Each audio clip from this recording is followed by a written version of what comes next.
All ধরে বসে রয়েছে ভাই। বন্ধুরা, আমি আপনাদের আজকে একটা চ্যালেঞ্জ দিতে চাইছি। চ্যালেঞ্জটি হলো, আমি ইংলিশে 3টি শব্দ খুঁজে পেয়েছি। আপনারাও এমন যদি আর কোনো শব্দ খুঁজে পান, সেই শব্দ সম্পর্কে কমেন্টে লিখে জানাবেন। যে শব্দটা মানে ইংলিশে বললে একটা সুন্দর একটা অর্থ হয়, কিন্তু বাংলায় বললে সেই অর্থটা আমরা অনেক লজ্জা বোধ করি বলতে, অথবা আমাদের কাছে একটা ইতস্ত বোধ হয়। যেমন আমি ইংলিশে যদি বলি বাল, মানে BALL বাল, কিন্তু বাল যদি আমি বাংলায় বলি সেক্ষেত্রে কিন্তু একটা লজ্জাকর বিষয় মনে হয় আমাদের কাছে।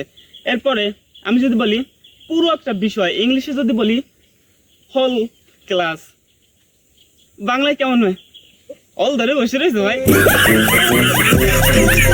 আমাদের একটা লজ্জাকর বিষয় মনে হয়, কিন্তু ইংলিশে কিন্তু একটা ভালো শব্দ। এরপর আমি আরেকটা শব্দ পেয়েছি যেটা আমরা সবসময় ব্যবহার করি, সেটা হলো চ্যাট।